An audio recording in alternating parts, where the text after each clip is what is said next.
নমস্কার বন্ধুরা, কেমন আছো সবাই? আশা করি তোমরা সবাই খুব খুব ভালো আছো। আমরাও ভালো আছি। আমি Priyanka and welcome back to our channel. বড়দের প্রণাম আর ছোটদের ভালোবাসা জানিয়ে আজকের ব্লগটা শুরু করছি।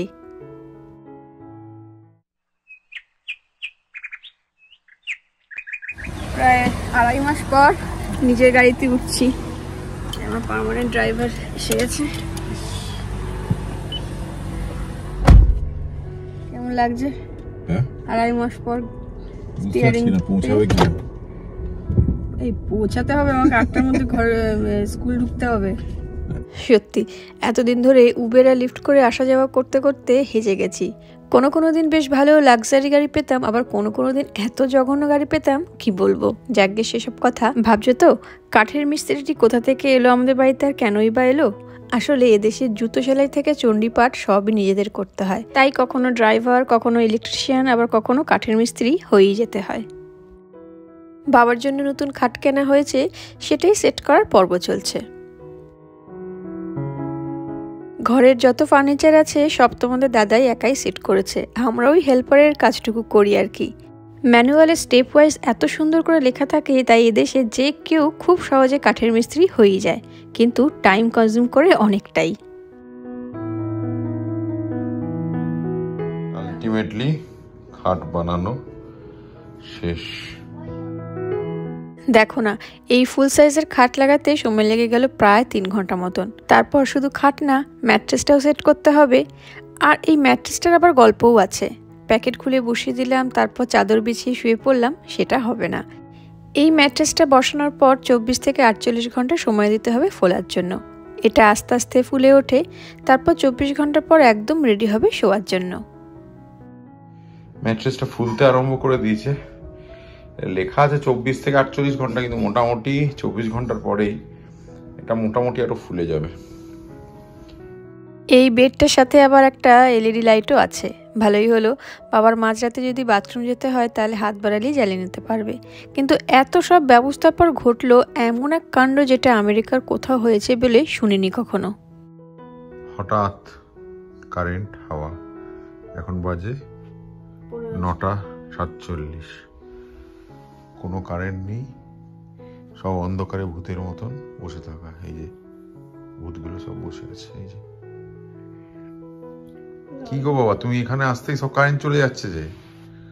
হ্যাঁ, আর একজন তো পারলে বোধহয় এখানেই শুয়ে ঘুমিয়ে যাবে এখন। সবচেয়ে ক্লাস হয়েছে আজকে আমাদের খিচুড়ি। জাস্ট পকুড়ি পড়েছিল, আর এই যে পকুড়ি আধা ভাজা হয়ে বন্ধ হয়ে গেল। এখানে সবই কারেন্ট। এখন যতক্ষণ না কারেন্ট আসবে কেউ জানে না। এই প্রথমবার এরকম দেখছি আউটেজ এখন বলছে রাত 12টার আগে আসবে না। কেন? কোনো কারণ নেই, কোনো ঝড় বৃষ্টি কিচ্ছু, হঠাৎ করে আউটেজ। এখন সব ক্যান্ডেল লাইট ডিনার হবে। ক্যান্ডেলগুলো এইবার কাজে লাগবে, সব জ্বালানো। চলো এটাতেই খেতে দিয়ে দাও, নালা বসে। হ্যাঁ বসে। চারদিকে এখন আমাদের ক্যান্ডেল জ্বালানো হয়েছে। এখানে একটা রান্নাঘরে, এখানে এরা বসেছে, মাঝখানে ক্যান্ডেল লাইট ডিনার করছে দাদুর সঙ্গে। কিরে, তাই তো? কি বড় পাওয়ার কাট হওয়ার কারণ ছিল ওদের কোনো ইকুইপমেন্ট ড্যামেজ হয়েছে, তার জন্য সেটা কোম্পানি থেকে মেসেজ করে জানাচ্ছিল। আর জানাচ্ছিল যে 12:10-এর মধ্যে পাওয়ার চলে আসবে। ঠিক 12:05-এই চলে এলো। তবে পাওয়ার কাট আবার পর দিন বিকেলবেলাতেও হয়েছিল, কারণ ওই এক। যদি আমাদের বেশ নস্টালজিক লাগছিল, মনে হচ্ছিল সেই 90 দশকে পৌঁছে গেছি, সেই লোডশেডিং হওয়ার পর সব অন্ধকারে একসাথে গল্প করা। পিজা না, বার্গার। আর এটা সেই আর দুবাই খাইছে। টমেটো সস নেই, ডিপ সস চাইছে রে। কি মানুষ! এই মুড়ি খাইয়ে বার করলাম, প্রথমবার বাইরে বেরিয়ে বার্গার খাবে, ফ্রেঞ্চ ফ্রাইস খাবে, কি আরম্ভ করেছে। কি বাবা, কেমন লাগছে গাড়িতে চড়ে? হ্যাঁ, নর্থ জন ইয়াং পার্ক ওয়ে। হ্যাঁ, নর্থ জন ইয়াং পার্ক ওয়ে। কেমন লাগছে গাড়িতে চড়ে তোমার? ভয় লাগছে? খুব ভালো। হ্যাঁ, তো ভয় লাগছে তোমার? না। ও বাবা, খুব প্লেন, চমৎকার রাস্তা। ভাজা খেয়েই যাচ্ছ? ওই তো দুটা দিল। ও দুটা দিলা? কিরে তিন্নি দুটো দিচ্ছিস? আরো দেবো শেষ করার পর। শেষ করে ফেলেছে সে। দিচ্ছি। ভাইয়া। এই নাও। ওইটাই তো। আস্তে খাও। এখন কোথায় যাচ্ছি বাবা? ওয়ালমার্ট। ওয়ালমার্ট নয়, বিজেসে যাচ্ছি এখন। হ্যাঁ বিজেস। সে আবার কি? ওই যে বিজেস লেখা আছে দেখো ওইখানে, ওই যে দোকানটা লেখা আছে দেখতে পাচ্ছ? বিজিএস। বিজিএস না বিজেস। ওই তো বিজিএস লেখা আছে। বিজিএস কোথায় রে ভাই? বিজেস। ওই তো বিজিএস। হ্যাঁ ওই জন্যই বিজেস। কি কিনবে বিজেসে তুমি? Cellphone repair. সেলফোন রিপেয়ার করবে তুমি? You mean rose jewellery? ও সব দোকানের নাম পড়ছো কেন? চাইনা টাউন। আজ তুমি ছোট গাড়ি মাল নিয়ে যাবার। ওইটা চলে ফেরা, ওটা মাল নিয়ে যাওয়ার গাড়ি নয়, ওটা লোকে চড়ে। ওই রকম তোমাকেও যদি দিয়ে দিই তুমি চালাতে পারবে, কিন্তু তুমি তো চালাতেই জানো না ওটা। বাহ, আকাশটা কি সুন্দর লাগছে গো। এদেশে আসার পর প্রথম কদিন বেশ ভালো মতন রেস্ট করলো বাবা, তারপর আজকে এই প্রথম বাইরে বার করানো হলো।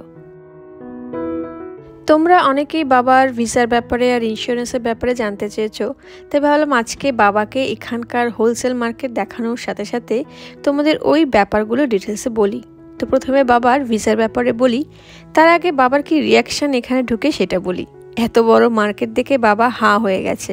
আসলে বাবা এই প্রথম কোনো হোলসেল ক্লাবে আসলো। চলো তুমি চলো, হাঁটো, অনেক হাঁটতে হবে, চলো। তোমার এখানে বিকালের হাঁটা হয়ে যাবে। কেমন লাগছে বাবা, হাঁটতে পারছো তো? ও তিন্নি না আবার গেছে। এই দেখো রোবটটা, দেখেছো? ও দেখে কোন স্টক কিরকম আছে, কোনটাই কি, ওটা রেকর্ড করে তারপর ওরা ওখানে মাল তোলে। আবার তিন্নির বাবা ইউএসএ থাকাকালীনই মা বাবার দুজনেরই ট্যুরিস্ট ভিসা ক্যাটাগরি B2 তার সব ডকুমেন্টেশন রেডি রেখেছিল। ডেট নেয়নি, কারণ আমরা প্রতি বছরই দেশে যাই ওই জুন জুলাই নাগাদ, তখন ডেট নেবে ঠিক ছিল, টাকা পয়সা পেমেন্ট করা সবই ডান। কিন্তু হুট করে এইভাবে অঘটনটা যে ঘটে যাবে সেটা কেউই ভাবতে পারিনি।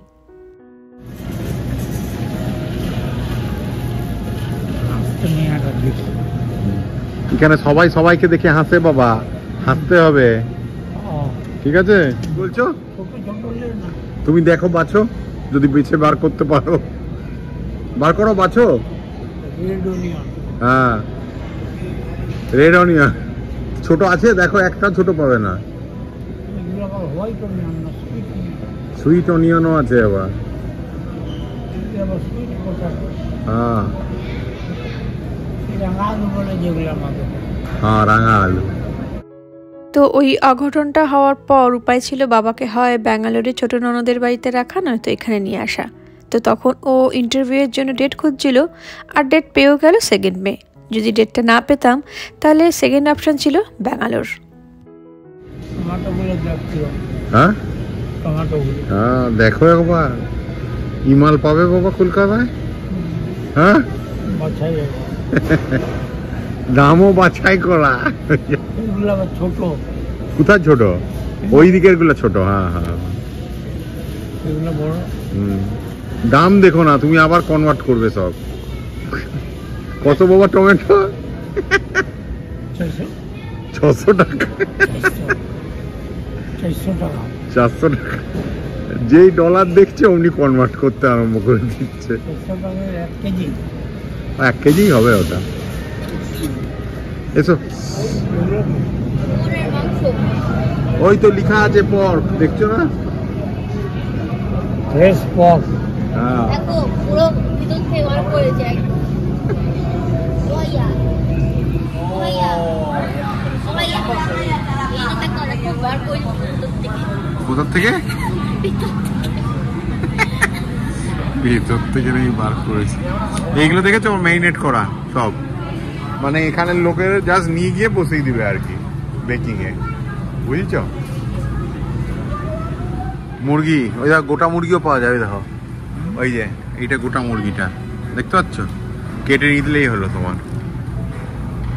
আর এগুলো সব কাটা আছে, বোনলেস, এই যে লেগ, ড্রামস্টিক, মানে ঠ্যাংগুলা। বাবার বরাবর ইচ্ছে ছিল এই দেশ থেকে আরেকবার ঘুরে যেতে, তাই ইন্টারভিউ ডেটটা পাওয়া যেতে আমরা এদিকেই এগোতে থাকলাম। তবে ভিসা প্রসেসিং বাবার ক্ষেত্রে অনেকটা সুবিধাই ছিল। এক, বাবা 80+, তাই ইন্টারভিউ দিতে যেতে হবে না, রিপ্রেজেন্টেটিভ হিসেবে ছেলে গিয়ে ড্রপ বক্স করলেই হবে। আর 2, বাবা ইউএসএতে অলরেডি একবার ঘুরে এসছে, তার জন্য USCIS এর সিস্টেমে বাবার ফিঙ্গারপ্রিন্টসও আছে, তাই ওই দিক থেকে কোনো সমস্যাই হয়নি। তো ও পতাকা হাউসে গিয়ে সব ডকুমেন্টস জমা দিয়ে আসলো, আর 2 উইক্সের মধ্যেই ভিসা স্ট্যাম্পড হয়ে বাড়িতে চলেও এলো। তবে এই ভিসাতে এক নাগাড়ে 6 মাসের বেশি থাকা যায় না। একবার এই দেশ থেকে বেরিয়ে আবার ঢুকতে হবে, তখন আবার 6 মাসের জন্য থাকতে পারবে। কি রে বলো দেখি? হ্যাঁ, পটেটো স্টিক। এটা আমাদের দেশের ঝুড়ি আলু ভাজাটা, বুঝছ? চলো চলো, তেল নিয়ে বেরিয়ে যাই। চলো বাবা, দেরি হয়ে যাবে, 8টা বাজে। অয়েল কেনলা মানে আমি জানি না। সরষের তেল না, এমনি ওই সাদা তেল। ওই তো অমনি। কেনলা কি তিন্নি? ওটা একসঙ্গে দুটাই আছে। চলো এবার বাড়ি। ওকে, আজকের জন্য শেষ ঘোরা। চলো, ঠিক আছে। কি লিখবে? দামটা লিখবে কোথায়? এই তো, এই যে বারকোড, এই বারকোডটা দিলেই তো তোমার অটোমেটিক দামটা চলে আসবে, তুমি চেঞ্জ করতে পারবে না। বুঝতে পেরেছ? কি গো, যদি বারকোড নাই দেই, বারকোড ছাড়া এখানে কোনো কিছু বিক্রি হয় না বাবা। এটা কি দোকানে মুদিখানা? 10টা মাল দিয়েছি, যদি 9টা তুই। হ্যাঁ, এবার 9টা যদি তুমি দাও, 10টা 1 নম্বর দিলে না, ঠিক আছে? এবার গেটে যাওয়ার সময় তোমার চেক করবে, গেটে তোমার গন্ডগোল হলে ধরবে। বুঝেছ? কি করছিস যে তোরা দুজনে? চলো এবার দেখবে, চলো গেটে কেমন ধরবে দেখো। 4টে তো আমাদের, 4টের বেশি যদি না, 3টে না 4টে যদি বেশি থাকতো, তুমি স্ক্যান না করতো, ওখানে ধরে দিত। বুঝেছ? আবার তখন পেমেন্টে পাঠাবে। পেমেন্ট করো গিয়ে, ওই রকম। হাতটা ধরো, পড়ে যেও না আবার দোল খেতে খেতে। কেমন আরাম।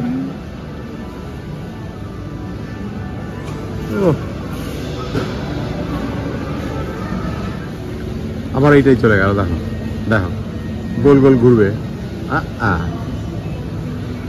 তিনি যাচ্ছে তাই করছিস।